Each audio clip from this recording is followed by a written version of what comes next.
A desperate girl. An impossible task. A price too terrible to bear. In the end, only a name can break the curse. We know Rumpelstiltskin as a children's story, a peculiar little man who transforms straw into gold. But what if this tale contains something far more ancient? Something that predates the Brothers Grimm, predates castles and cathedrals, predates even the written word itself. Buried within this bedtime story lies a secret that reaches back more than 4,000 years. And once you discover it, you'll never see this fairy tale the same way again. Before we excavate its mysteries, let's revisit the most familiar version of the story. But pay close attention, woven into this strange narrative are whispers of something profoundly ancient. A poor miller, desperate to impress the king, makes a reckless boast: his daughter can spin straw into gold. The king, consumed by greed, summons the girl to his castle. He imprisons her in a chamber filled with straw and issues an ultimatum: transform it into gold by dawn, or face death. The girl is paralyzed with terror. She has no ability to spin straw into anything, much less gold. As she weeps in despair, just before midnight, the door opens with a creak. A peculiar little man steps through the threshold. He offers his assistance, but demands payment. First, her necklace. Then, her ring. Each night, the straw becomes gleaming gold. Each morning, the king demands more. On the third night, having nothing left to give, the little man proposes a devastating bargain: he'll help her one final time in exchange for her firstborn child. Cornered and desperate, she accepts. By morning, the straw has transformed into gold once more. The king is so delighted that he marries her, making her his queen. A year passes. She gives birth to a beautiful child, and the bargain fades from memory until one night, when the little man returns to claim what was promised. The queen is devastated. She offers him riches, territories, anything his heart desires. But the little man refuses.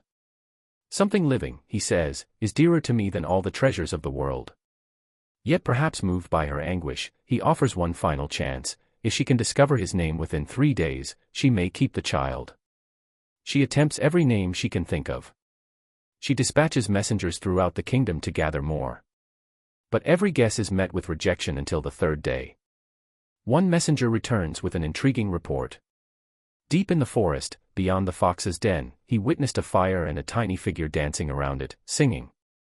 Today I'll bake, tomorrow I'll brew, then I'll fetch the queen's new child, too. It's good that no one knows my game, because Rumpelstiltskin is my name. That evening, when the little man appears again, the queen speaks the name, Rumpelstiltskin. He freezes. His eyes widen in shock. He screams, "Who told you?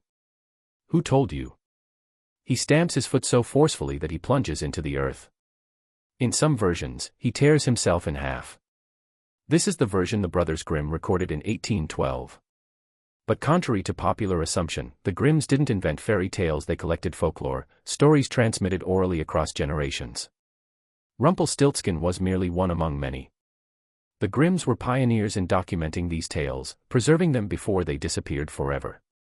Jacob Grimm was convinced that many were far more ancient than people realized, handed down from an era before recorded history. It turns out he may have been correct.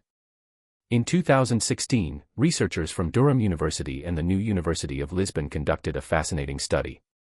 They applied evolutionary biology techniques to folklore, treating tales like living organisms and tracing how certain narrative patterns evolved and spread across time.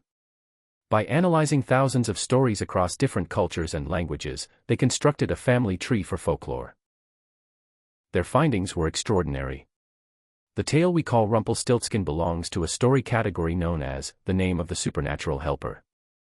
And it's now believed to be over 4,000 years old. This doesn't mean this exact version dates from the Bronze Age. What it reveals is that the story structure, the impossible task, the magical helper, the secret name, appears repeatedly throughout cultures and across millennia. Different names, different settings, but always the same fundamental framework. So why does this pattern echo across so many cultures? And what exactly are we remembering? Let's begin with spinning itself. In folklore, spinning appears everywhere. Sleeping Beauty pricks her finger on a spindle. The miller's daughter spins straw into gold. But to ancient peoples, spinning wasn't merely domestic labor, it was cosmic work. In Greek mythology, the Fates spun the thread of life for every human being. Birth to death, the length of your days, the moment of your final breath, all of it was believed to be spun, measured, and severed by these three sisters. But the Greeks weren't alone. In Norse mythology, the Norns sat at the roots of Yggdrasil, the world tree, spinning the destinies of gods and mortals alike. In the ancient Vedic tradition, the fabric of reality itself was described as a vast golden woven tapestry, golden threads stretching across the cosmos, binding all things together. Thread wasn't simply a metaphor for life. It was life. And gold. Gold symbolized more than wealth. It represented divinity, purity, even immortality.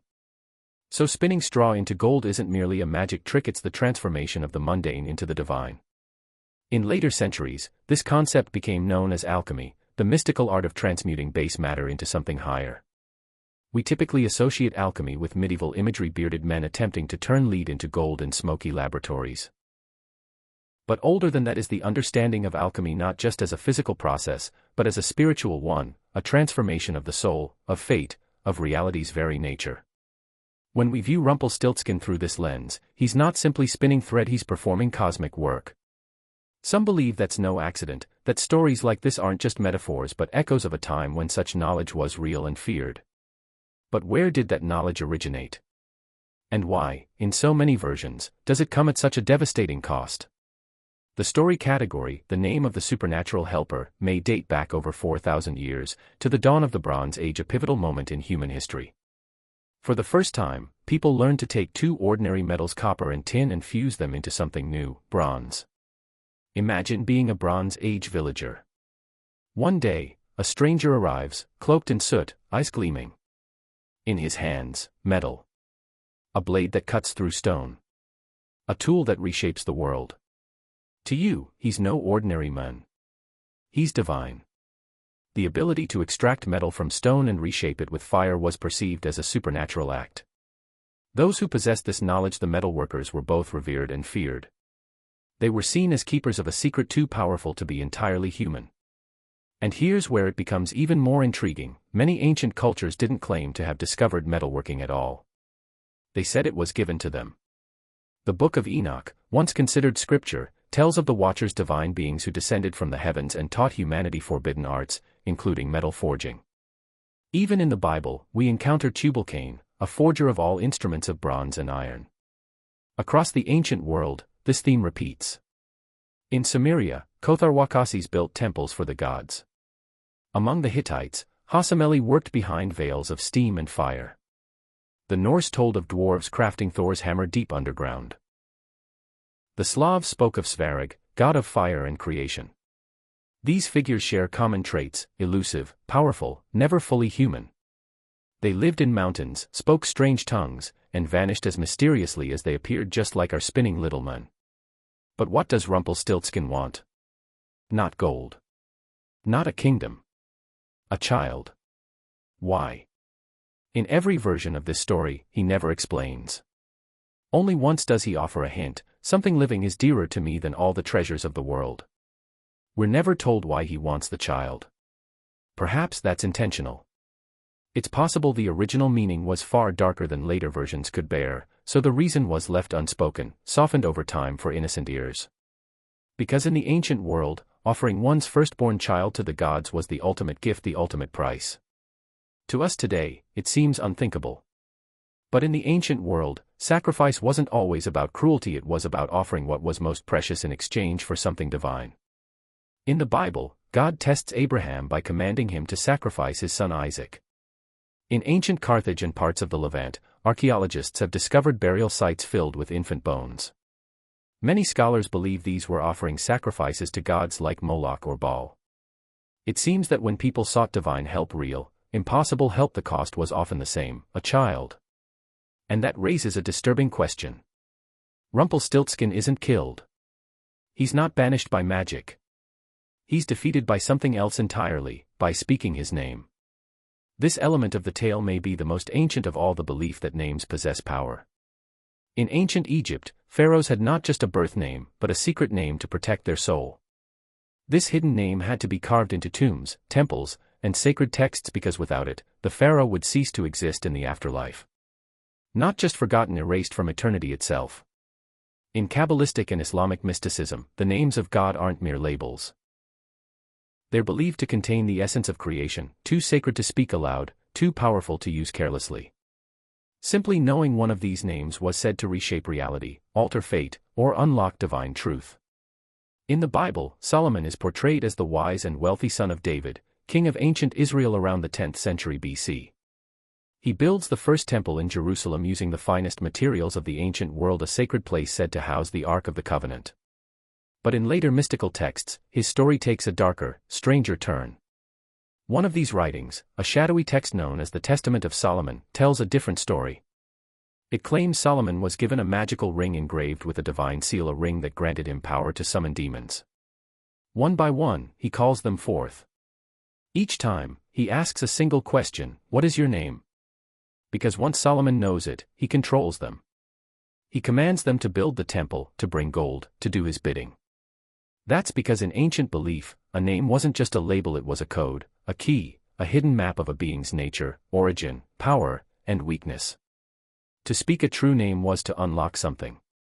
It was like accessing the source code of the soul, a spiritual blueprint that gave you control over the being. So when the girl in our story learns Rumpelstiltskin's name, not just any name, but perhaps his true name, she isn't just speaking a word. She's breaking the spell. She's cracking the code. She's doing what Solomon did. The names in these stories have evolved over time. Rumpelstiltskin itself is German wordplay. It means little rattlestilt, a strange name, almost mechanical. Some believe it refers to how he moves or the clattering sound of his work. But across dozens of cultures and variations, one thing remains constant: the helper's name is always strange, alien, not of this world. That's more than just a fairy tale quirk. It may be the echo of something we once believed. That gods, spirits, and supernatural beings spoke a different kind of language, a sacred tongue, a divine language. In ancient Indo-European tradition, divine beings don't speak as we do. They sing. They chant. Their words follow rhythms and patterns like riddles that humans can't fully comprehend. Which is intriguing, because in almost every version of Rumpelstiltskin, the helper's secret name is revealed the same way, through a riddle, a chant, a song around the fire. This divine speech was believed to hold enormous power. Consider the book of Genesis. How does God create the world? He speaks. God said, "Let there be light." And there was light. No chisels. No fire. No tools. Just words. Speech, not action, becomes the instrument of creation. And it's not just the Bible. In ancient Egypt, the god Ta creates the world not by shaping it, but by speaking it into existence. In these traditions, language isn't merely communication, it's a power source, a way to bend reality. So what was Rumpelstiltskin? A trickster? A demon? A forgotten god? Or perhaps a memory of the first metalworkers, the firebringers, the keepers of secrets, of beings who offered help for a terrible price? We think of Rumpelstiltskin as a fairy tale for children. But his strange, inhuman name, his power to spin gold, his demand for the firstborn, these aren't just fantasy.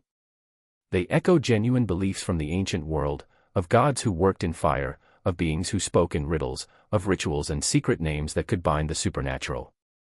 So perhaps this tale isn't fiction at all, but a memory, a distorted echo of a time when such beings walked among us. And maybe they still do. See you in a future video.